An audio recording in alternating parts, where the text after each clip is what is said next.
Hello and welcome, my friends. My name is Scott.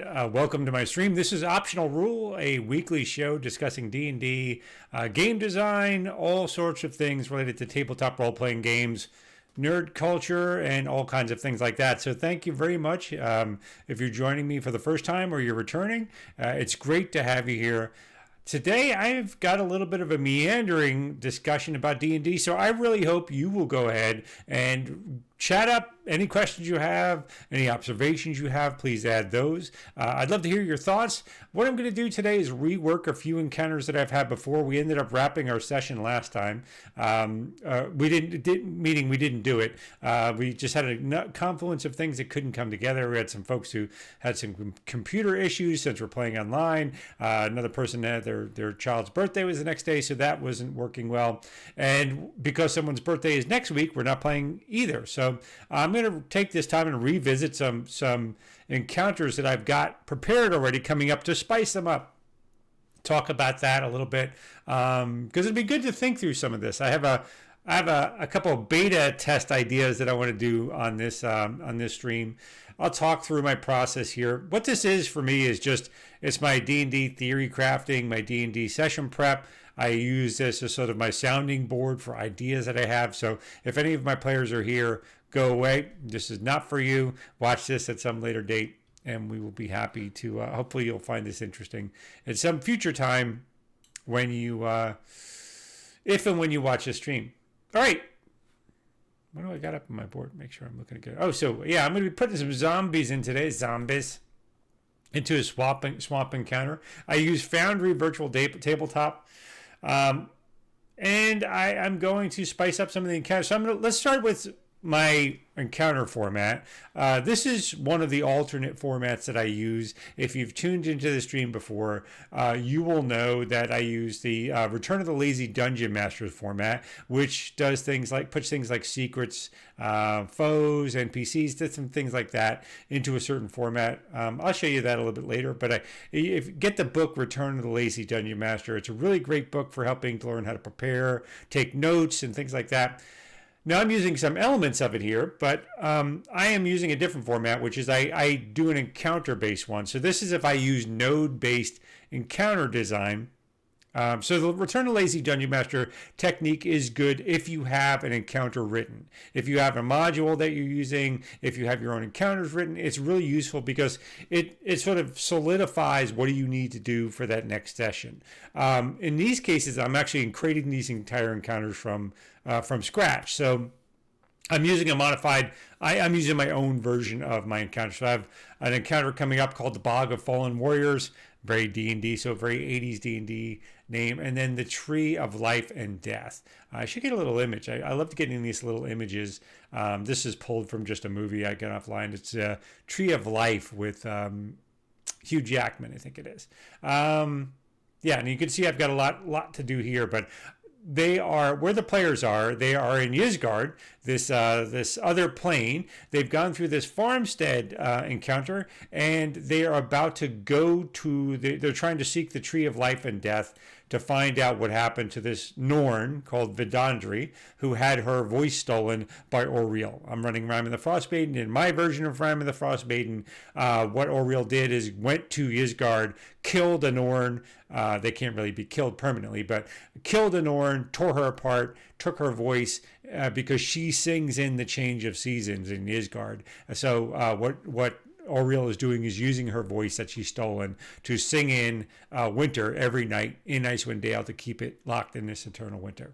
So the players have found out that that's the MacGuffin in my version of Icewind Dale. By the way, there's no spoilers for the module Icewind Dale in any of that. This is all my ad. So yeah.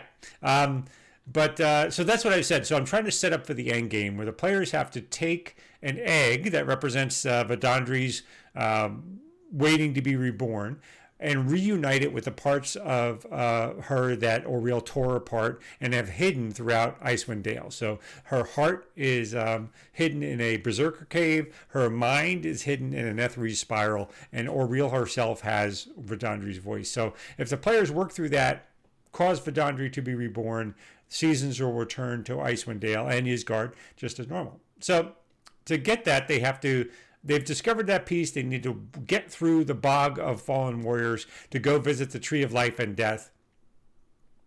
And so there's a couple interesting things to talk about game design wise here. So first of all, I'm going to talk about some gruesome things. So sort of, I mean, it's probably, you're going to hear it and probably think it's not that gruesome, but just in case, I want to give sort of a trigger alert if you're worried about viscera or body horror or trauma or anything like that. I'm not going to talk extensively about it, but just trigger alert for that if we talk. So what the players are going to do is get through to the Tree of Life. They're going to find on the tree this dried husk of a woman's body that has been crucified in sort of a St. Andrew's cross. I think that's an X shape.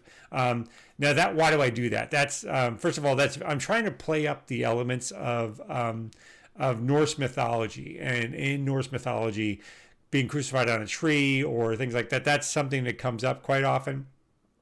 And so this Norn was sort of there and rendered apart, so they'll have her sort of eviscerated out on a tree, and in the hollow of her abdominal cavity will be a nest with a small egg in it.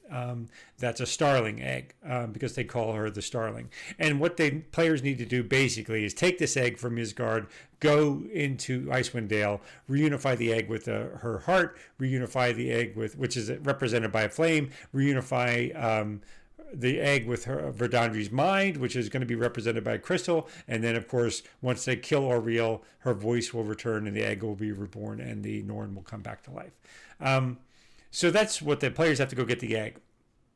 So I like that sort of so the first interesting piece, let's debate as a game master, how do I introduce elements like that? Because it's a horror game. I've done a lot of warning to the players that we have some horror elements, like the movie The Thing, that type of sort of, I don't want to call it body horror. It is body horror, but it's kind of biologic horror, right? It's this mix of different things. So it's not like Saw or a movie like that. It's more this sort of just visceral kind of horror, body horror.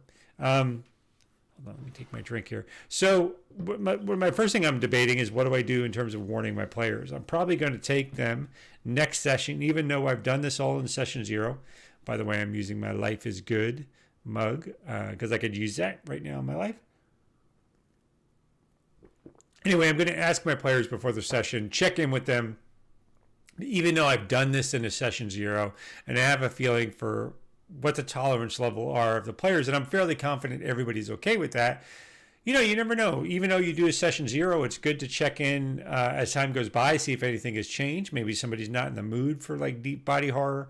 I would not get heavy into this description of the body, but I definitely want to set the mood, and the pathway here is very sort of underworldish. So the pathway, the 2 encounters that they have, which will take a full session to get through, is the Bog of Fallen Warriors, which is sort of a twisted bog. If you think about Labyrinth or Neverending Story or what else? Princess Bride, those types of bogs, those types of sort of deep mythical bogs where they're going to encounter a bunch of dead warriors that are bogmen that are famous for sort of the bogs in Northern Europe.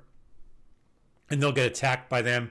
There was a couple, and that's where I'll get into secrets here in a second. But I'm using 2 straight out of the book monsters, which in a plain combat would be hard, but not terribly tough for the players. So I'm going to use zombies. I'm using 12 zombies and a wraith. A wraith can control up to 12 zombies. So I'm giving them the maximum number of zombies and to attack the players. And the scenario that it's going to be is the players are going to be in the midst of this swamp.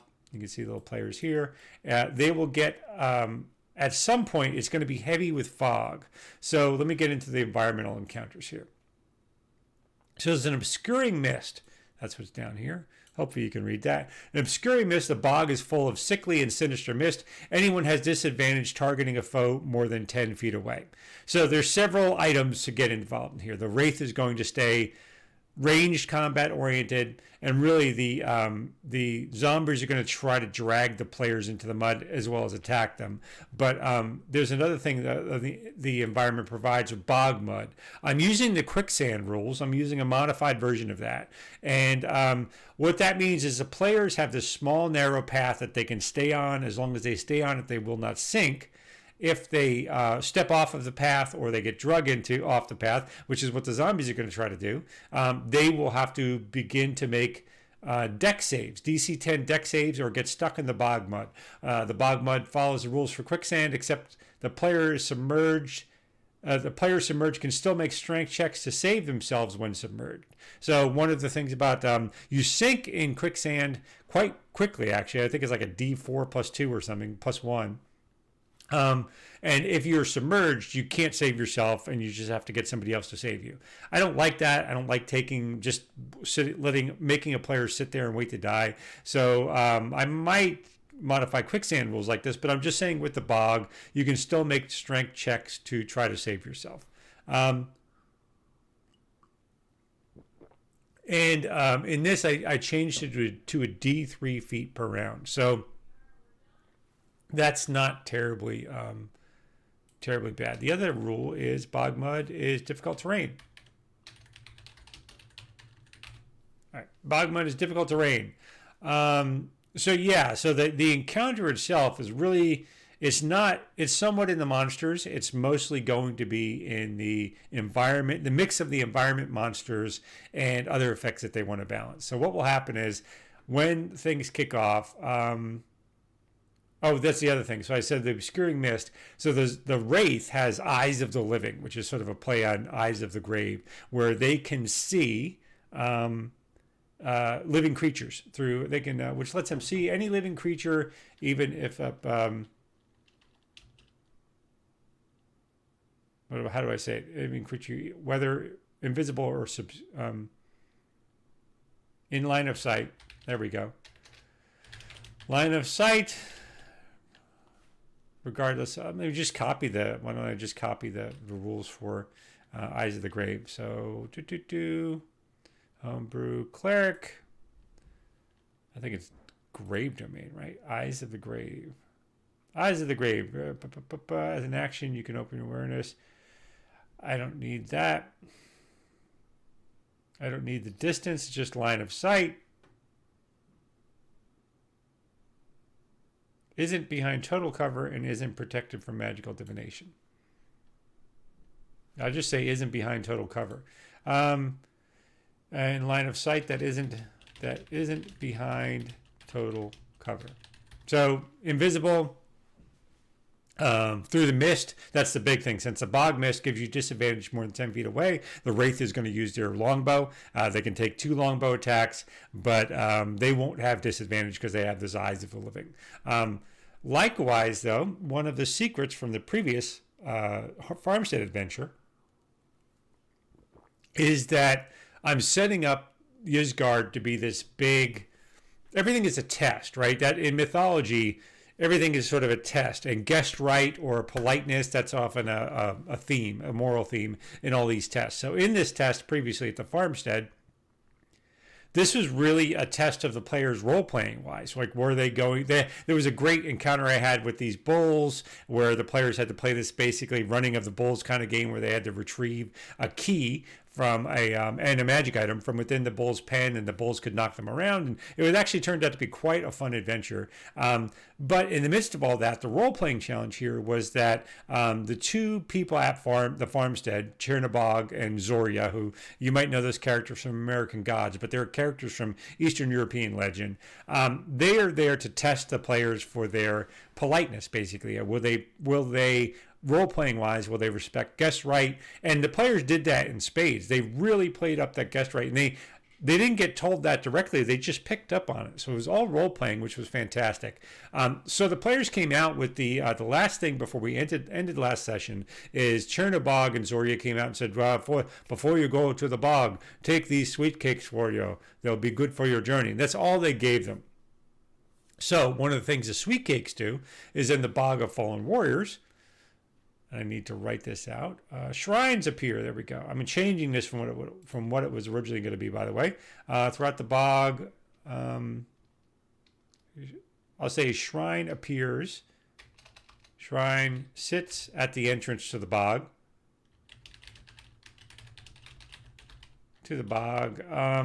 With runes carved. Investigation. DC. I'm going to say 13. Will reveal small crumbs of sweet cakes near an altar in the center. On the shrine. We'll say on the shrine. All right, so this is a great example of something I talk about frequently with investigation. So investigation clues, secrets, and things like that. I say all the time, you don't want to gate critical content for moving forward behind an investigation check or something like that. But you do want to gate content that gives a value add or sets the players up better or anything like that behind these roles. So in other words, they can move forward, but they'll be a little bit better, a little bit easier. They'll be able to act with a little bit more intelligence. Anything like that if they make an investigation roll. So here's the case. If the players do that, if players leave an offering of sweet cakes, I call it sweat cakes up here. Sweat cakes does not sound very appetizing. Anyway, yeah, players offering a sweet cake at the altar. They will receive the eyes of the grave ability for the duration of their time in the bog.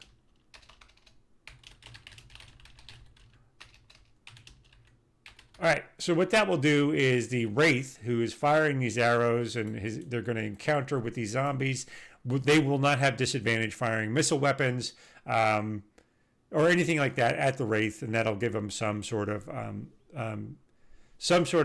benefit, so they won't have that disadvantage. So that's great. So that works for me because under the encounter as it is, what will happen is the players will be traveling along a path. At some point, I'll describe something mysterious in the mist and give some description beforehand. It sets the stage and sets things up as ominous, and then they'll have some sort of voice that comes out of the mist that they'll stay here in the bog, join the other warriors. They're not worthy to be here, something like that. And then arrows start to come out, and up from the mud right around the trail will come these hands that grab at their legs. And these are the zombies, and they'll drag them off the path, do some slam attacks. I want to be careful not to do too many hit points here, because one of the other environmental elements I've set up for Isgard is that the players are not able to take a long rest. So they're not able to recover because they're not from this plane. They're not able to recover spells and unable to recover hit points. They're down some hit points from that last encounter. And they got a healing item that lets them heal a little bit with some potions last time, but there's going to be some attrition here. So I don't need to push them super hard on the hit point. This will mostly be a panic in managing the situation. They don't want to get drug into the mud. The thing they really need to kill off is the Wraith. Once the Wraith is gone, the zombies are sort of minor annoyances, but they'll be able to tear through 12 zombies without much of a problem. Where was I going with that? So yeah, so the eyes of the grave, if they have that, they will not be at disadvantage for attacking the Wraith. And once the Wraith, once the white is down, and yeah, by the way, I have to rework this. You can see I originally was going to have them attacked by 4 whites. Halfway through, they're attacked by the I should give them a nice cool name too.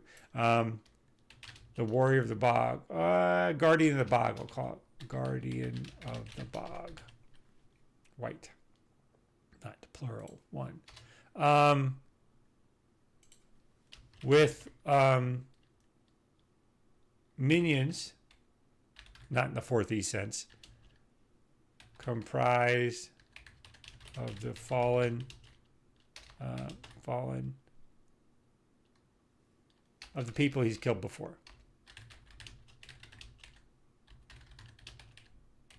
In the bog. All right. Bog with minions, 12 zombies.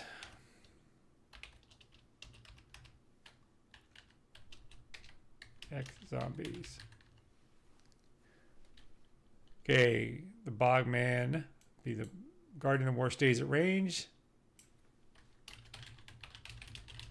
Guardian of the Bog stays at range. Attacks with their longbow. Oh, what resistances do they have, by the way? I don't know. Where are we at? White.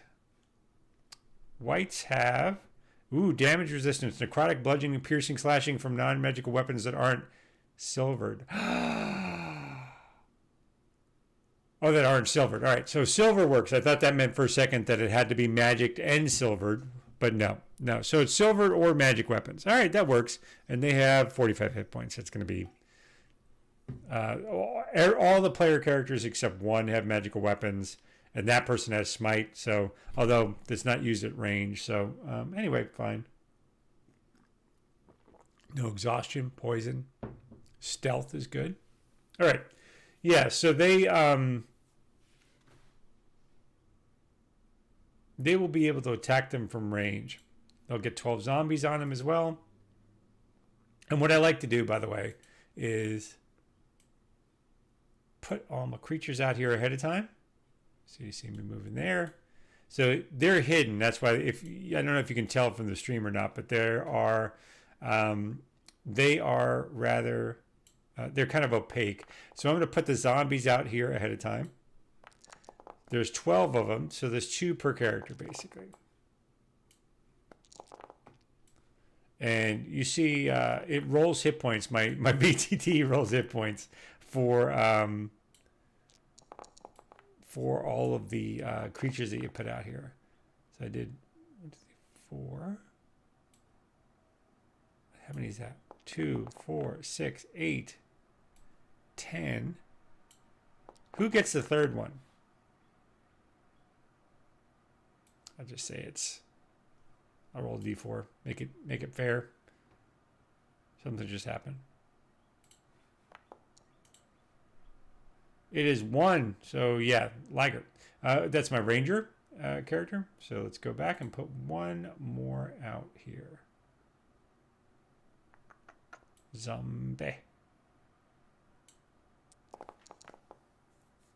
All right. And I should choose.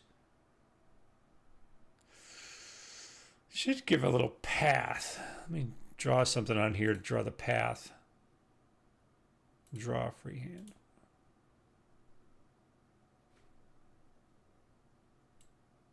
Ah, crap. Sorry. All right. Let me try to get this through here. All right. Let me zoom way out and I'll draw some kind of path that goes up here. All right. Here we go. But this will be the path the players have to stay on, very narrow path that allows them to exit this swamp unharmed. So I am going to see if I can select it, change its color.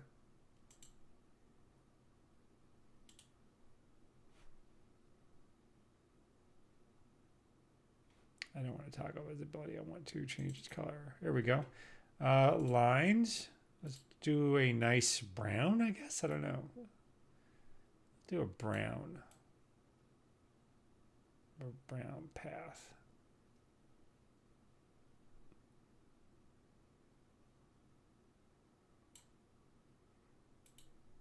Like a green, like a yellow. There we go. That'll do.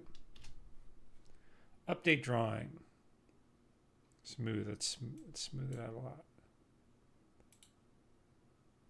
Yeah, so that's the path they have to stay on. The Wraith will be over here firing arrows, and they will get piled on by these zombies. Yeah, the Wraith, that should be good. So that should do. Hey, Fever Dream Studios, how are you? I'm just talking about this encounter that I'm setting up today. It's a highly environmental counter, so I'll recap it real quick. If you have any thoughts, I'd love to hear it.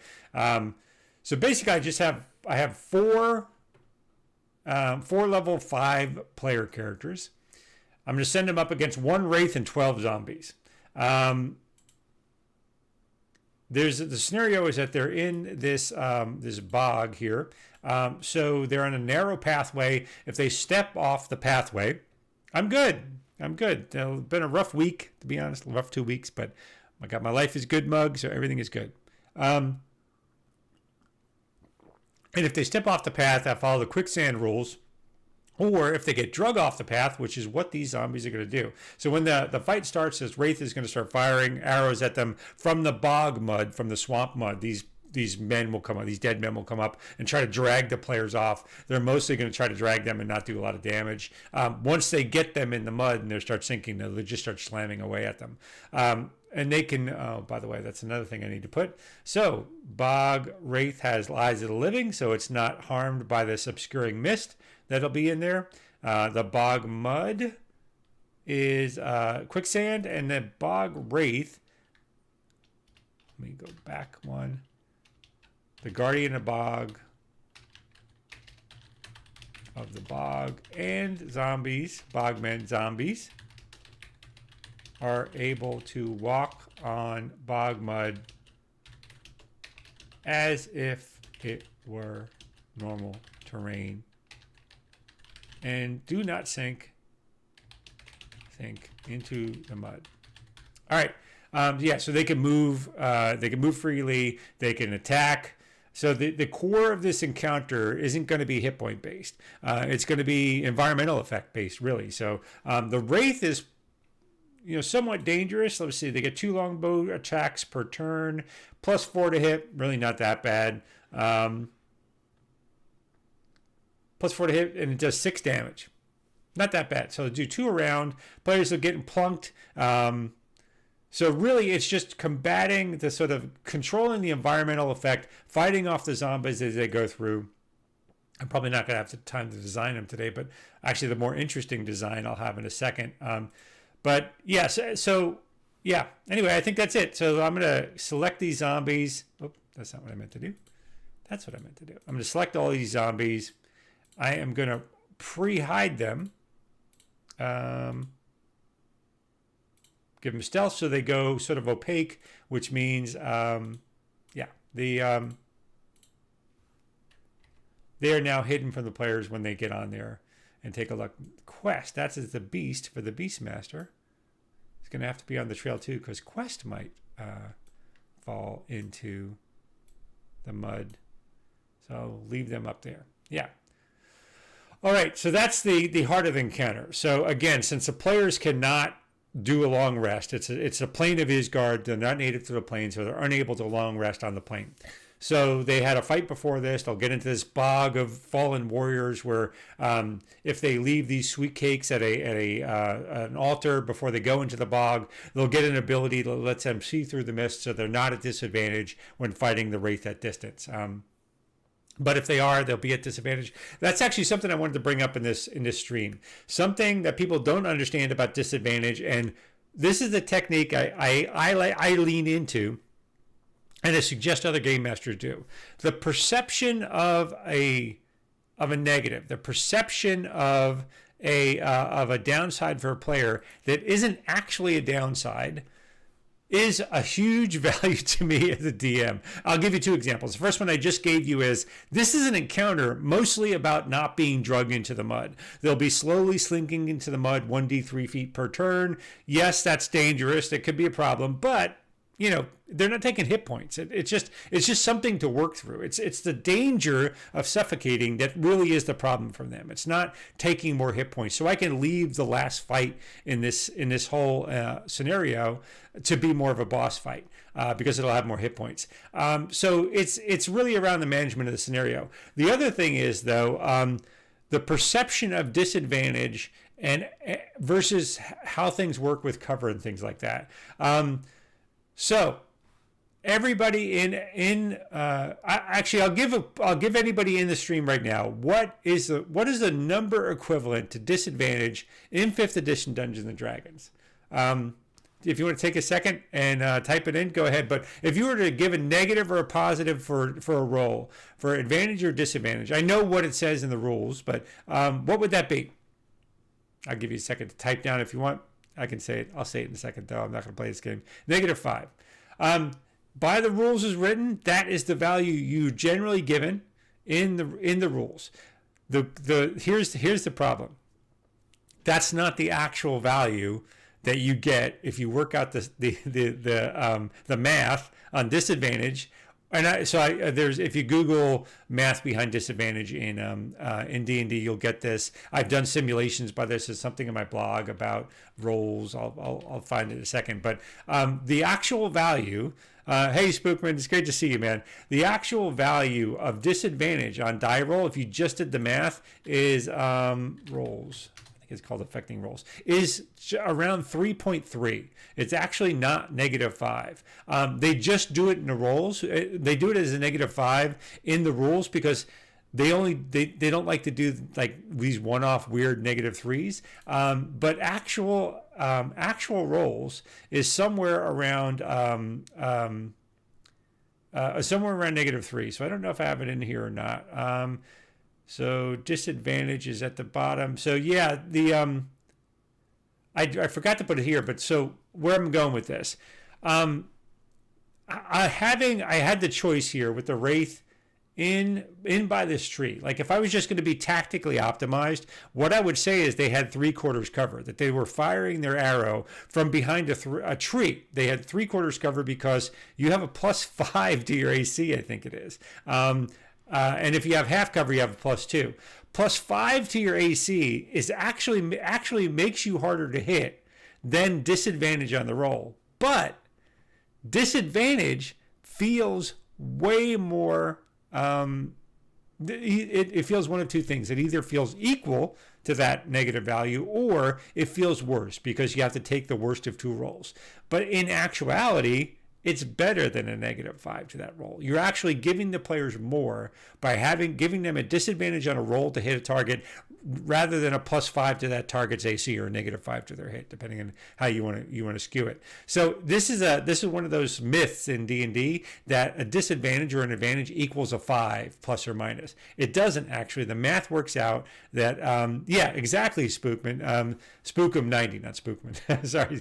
It's exactly. That's disadvantage feels more impactful. So this whole encounter where they're sinking into the mud, they're getting pulled down by zombies, but not taking this whole where they have to fire with disadvantage rather than cover. This whole encounter is an exercise in perceived danger rather than actual danger, which is one of the things I love. As a game master, it makes me smile because you can really play this notion up with the players, like, you're sinking in the mud. What's going to happen next turn? I have no idea. It could be terrible. And you can watch the panic ensue from them. And they feel this sense of danger. They feel this sense of doom creeping up on them without costing them a resource that you as a game master may want to save to a later adventure. Spookum90 says, an enemy having an advantage doesn't impact the player nearly as much in terms of feel. That's true. Yeah, that's true. It'd be interesting to explore that thought for a second here. That's very true. I can tell you why I think that's specifically true. There's this concept in psychology of behavior and positive psychology of relationships where it takes 5 positive interactions to make up for 1 negative interaction. That's a mainstay of sort of group psychology, relationship psychology, marriage counseling, whatever. In the literature, it generally takes 5 positive interactions to make up for 1 negative one. And I'm going to say completely uninformed that this is adjacent to what Spookum90 just said, that having that having a disadvantage yourself feels way more of a way more impactful than an enemy having an advantage, because you're losing something. That's a negative interaction. So the enemy having an advantage you don't like, the players have an aw shucks moment, and they might feel like they're going to take damage, but it's not the same cost as losing something. The player's losing something, and that's what this is. The player's having disadvantage to hit the Wraith. That feels a lot more impactful than the Wraith having +5 to its AC, which is mathematically more impactful. The player sinking into the mud as not being able to attack the Wraith, but not taking hit points, that feels more impactful than taking 3 or 5 hit points that they may take from a zombie slam. So that's just an exercise of using the tools on the table to create an effect rather than that doesn't lean into hit points. A D&D can be a lot more than just hit points. And that's what this example is an example of an encounter for. Okay, so yeah, this is super simple. You could do that in a regular swamp encounter. You can do lots of things like that, but yeah. That's my perspective. And I'm going to, in the future, by the way, I want to sit down with all the rules.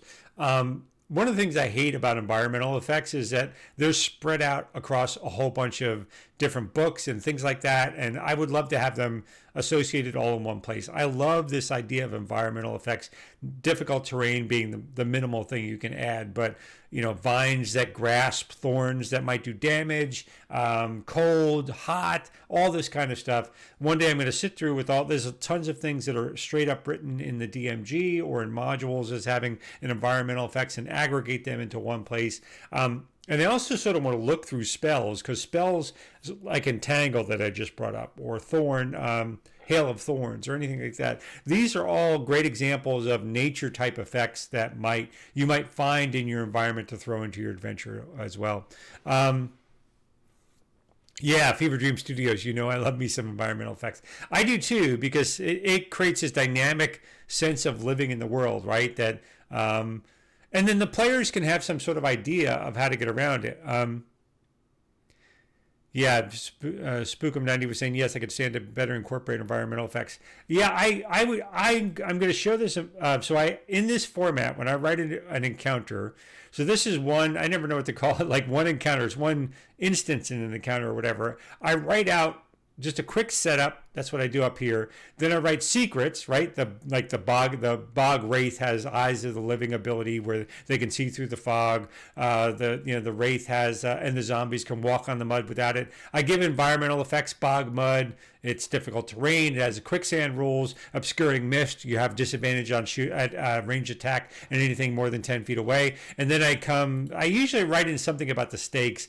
This actually not a great write up here, but usually something about like, what would I do here? Not using the altars means you're at more disadvantage. At a disadvantage in the swamp. And what's the altar? Not using the altars, i.e. paying tribute to the warriors. Paying tribute to the fallen warriors means you're at a disadvantage in the swamp. And then I put something here about recovering some treasure. So if they get to the Wraith and actually make their time to get through, I'll let them recover some stuff from the Wraith. But yeah, they can do things like, can I put down? Maybe they'll use a spell to try to freeze some of the bog mud. Here, I like skill challenges, but I don't like rote skill challenges. I'm always getting into it with Sly Flourish on this. Which is odd because I agree with him. 4E had this idea of skill challenges, skills that you can chain together to achieve an effect. I just don't like, and I agree with him that these rote. It has to be this series of skills. That's not the way to go. I think you want to leave some freedom for the players to exercise. So if they have bog mud and they have some spell, I don't know if they want to use freeze ray or something to see if they can freeze the bog mud and walk on it, or throw down wood to walk over the top of that, or lie down so they're not as prone just to sink into the mud. I have no idea.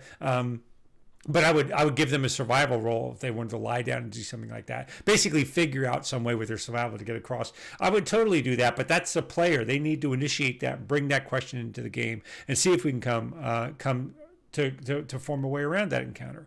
Spookum90 was saying, I used heat metal spell in a trap once and it worked great. Man, heat metal.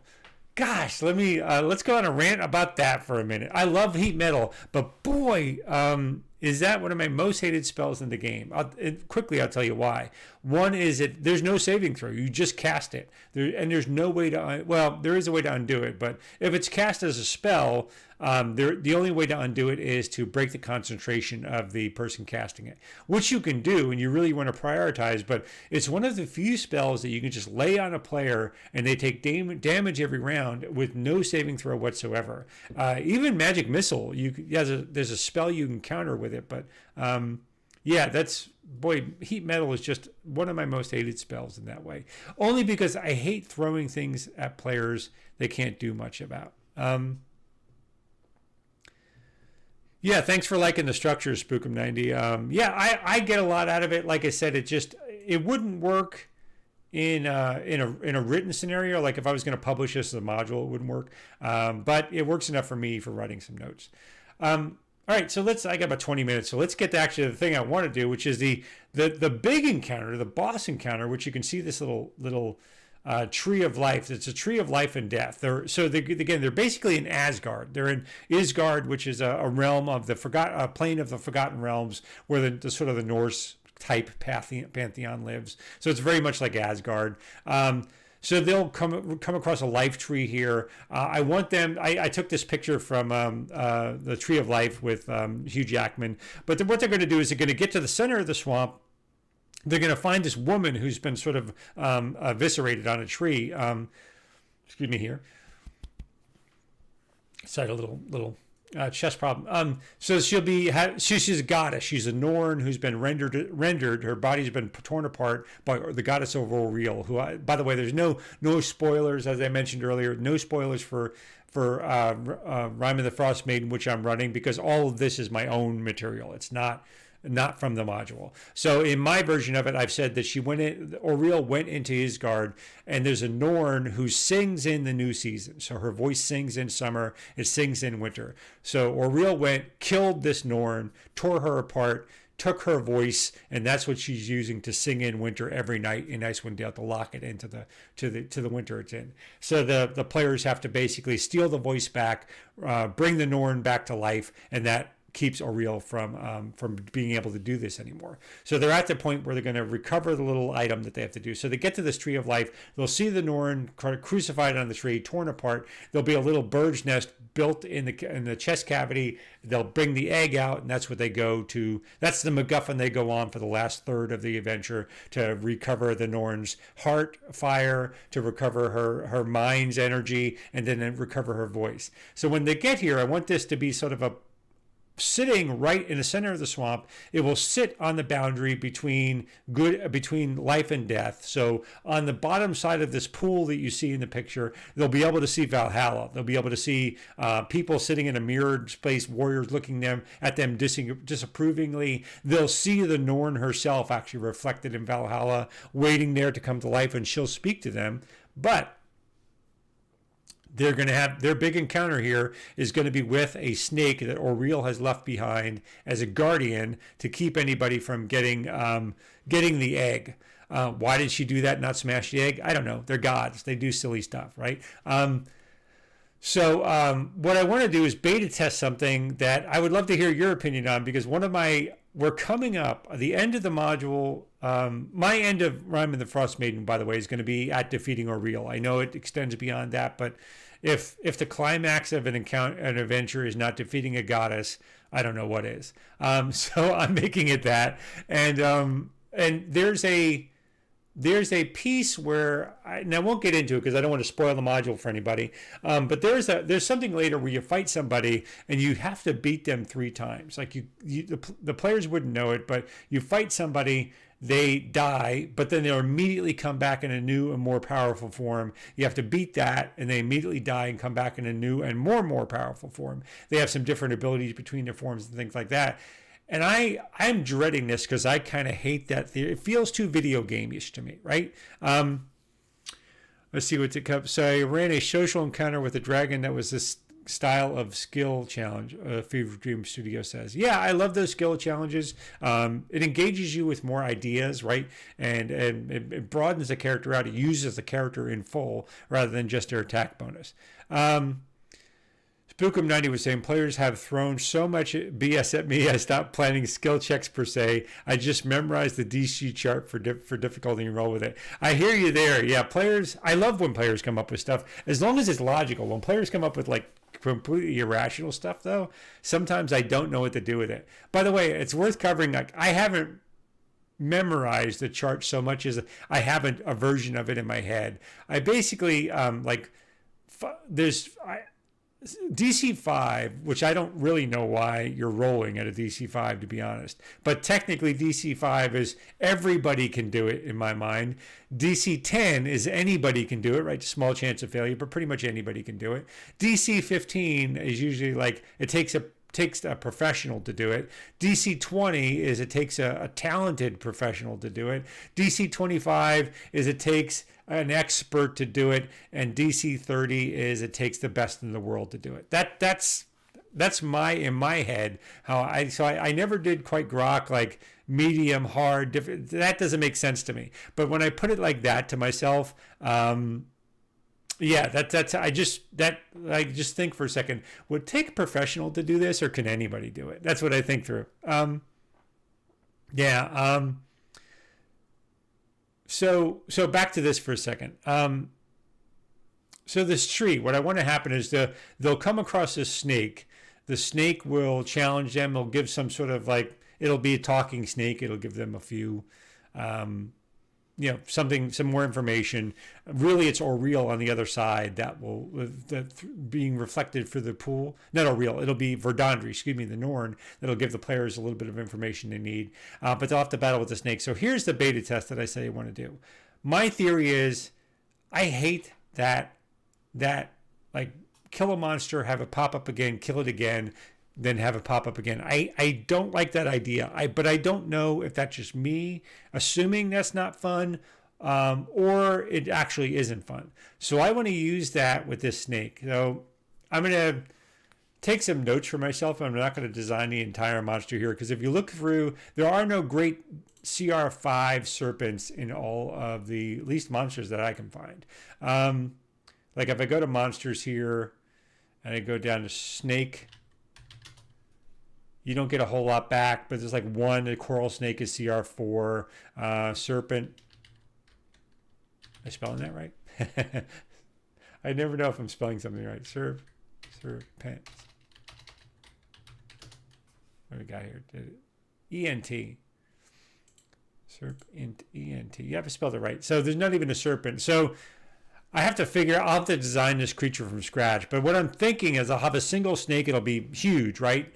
And then I'll have different sets of ability. When they kill the first one, I want the mouth to sort of come open. It sheds its skin. It comes out and attacks another player character. So I wanted to go through that rebirth cycle every time you defeat it, because I want to gauge what the player's take on that is. If they come back and say, that's BS, if they're frustrated by it, which is what I'm worried they'll be, then I probably want to change that big encounter later that I just talked about. If they're not and they think it's cool, then I'll keep it, and then this becomes foreshadowing for that later on.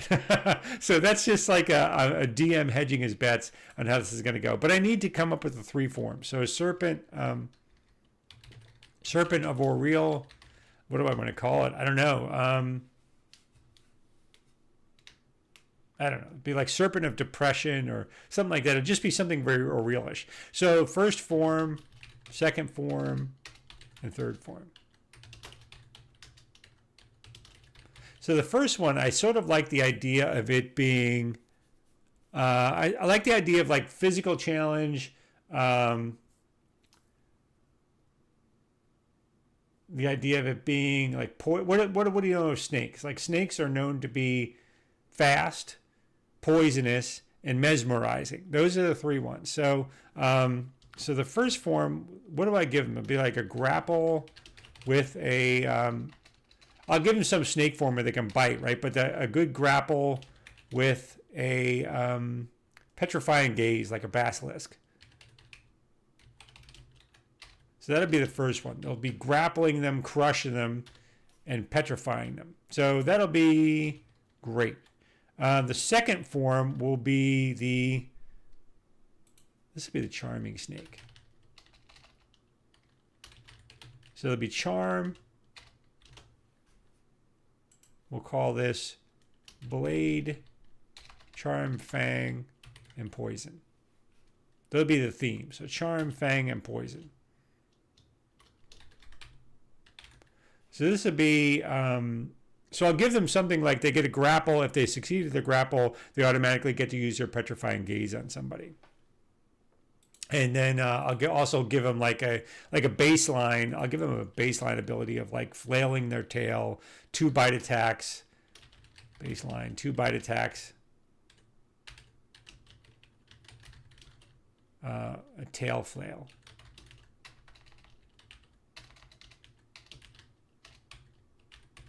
All right, so the fang attack will be, so it's not actually going to be a fang. I think I'm going to do a grapple with spiked scales. So that does, it'll do some sort of like DPS, damage per round, DPR based from the scale, from the spikes. And maybe some area effect. Like throwing off a bunch of spikes in an area effect. And then the last one is bite, poison effect. Maybe I should put that one first. Bite is a poison effect, and what else could they do? Ooh, spit poison.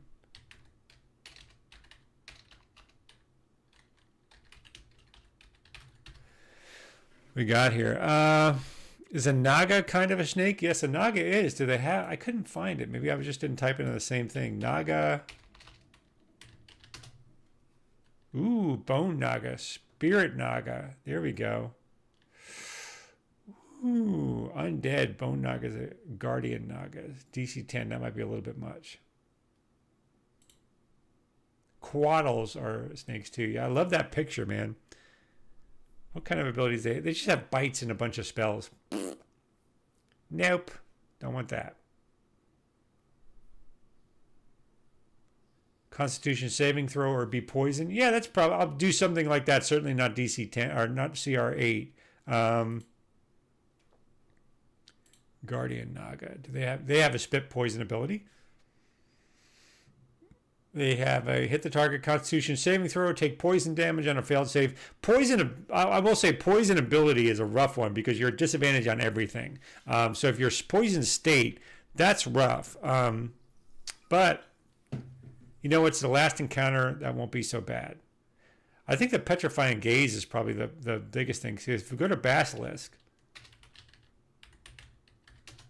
this is what I think is dope. So the Basilisk's petrifying gaze, DC 12 Constitution save. On a failed save, the creature begins to turn to stone. They're restrained the first round and has to repeat the saving throw on its next round. If they succeed, the effect ends. On a failure, the creature is turned to stone, basically petrified, until freed with greater restoration. Ha! I like that. Now this sets up a thing. Thanks for that Naga heads up. That's actually good. Yeah, the Naga is great inspiration. Thank you so much, Spookum90. Free Dream Studios, or even Quaddle. Yeah, they're great too. They're lawful good creatures. I like them. They're flying serpents. I will look at all of them and the Basilisk. I think I'm going to look for combining features. Like I'm basically just going to drop Petrifying Gaze onto a one of these creatures. That'll probably raise it. I want to get them to about CR5 because three separate CR5 encounters after not being able to long rest. That would probably be that would be I think tough enough for them. Yeah, petrifying gaze or something like hypnotic pattern. That's exactly what I'm thinking. I don't know if you remember that old Disney cartoon Robin Hood. Was it Robin Hood? some kind of cartoon I remember from a kid where the snake would charm people and its eyes would like spin around in these sort of swirly patterns. Yeah, that's exactly what I'm thinking of. Plus, there's lots of myth from the Middle East and from sort of Southern Europe about these sort of mystic gazes that I like. I love that thing. Yeah, Jungle Book. That's right, Jungle Book. That's what it's from. Yeah, so that's what I think I'm going to do. So here's the thing, though. I want to stack them right. All right, so I'm going to put this second form third, actually. I'm going to make that third, and I'll tell you why.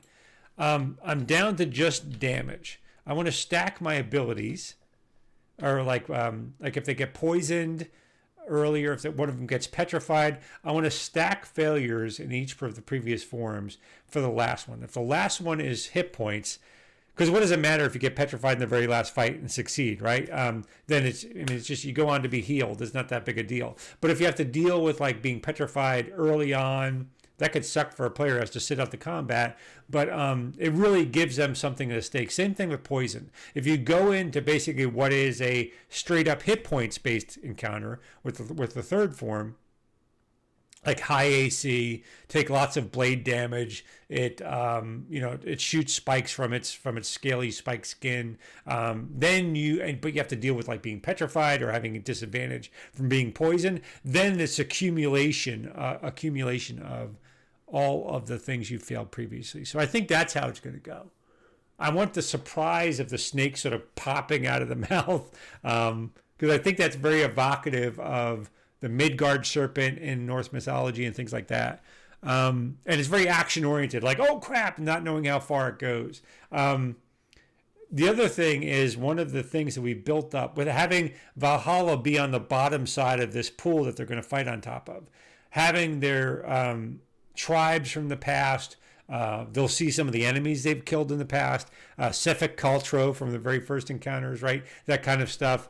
They'll be able. This will be sort of this feeling of their ancestors watching them. Their feeling of their enemies watching them and judging them. Right? It'll be. I like that. I like the theme of the encounter. Anyway, that's good. So anyway, that's what I'm going to leave it off here because I think we're right at the top of the hour. By the way, I'm going to throw some plugs for people who have joined me today. Please, Fever Dream Studios, check them out on Twitter. They run a great some session prep streams that I really respect. They have great theory crafting. They're a great creator. Really check them out. I think they have a lot to offer. Anyone who's interested in game master type talk or design talk or anything related to gaming, check them out. Spookum90 as well is a diversity streamer. I guess I don't know what to call them, Spookum90, but check them out on Twitter and Twitch as well. They stream some D&D chats. They do a lot of gaming streams on Twitch. They're really a great streamer. Someone great to get to know. Both of these people great to get to know on Twitter as well. Positively focused, really great members of a wonderfully positively focused community. All right, I'm going to go ahead and wrap it up there today, actually. I'm going to end at the top of the hour. I want to thank everybody for joining me today. As always, I hope you'll do all the social media things. Like, subscribe, follow. If you found anything useful in there, give it a tweet out on Twitter. Share it on Instagram. Share it wherever. Share this video once it's up, please, as well. I'm a small streamer. I'm never going to get quite big. But any advice that you found useful, go ahead and tweet it out. Tag me if you do anything with it. It would be great to hear your thoughts as well. I hope you'll hit me up on Twitter, Twitch. Follow my blog at optionalrule.com. I post there pretty much every week. This week I posted some optional house rules that I'm thinking about experimenting with, that kind of stuff. But yeah, I hope you'll go ahead and follow me. I stream every noon on Saturdays. I hope you'll join me. You enjoyed the stream here. I hope you'll join me in future streams. That's it for me today. I appreciate it. Until next week, remember, fun is not optional. Thanks, everybody. I appreciate it. I never get the hang of outros here. Stream ending. Bye.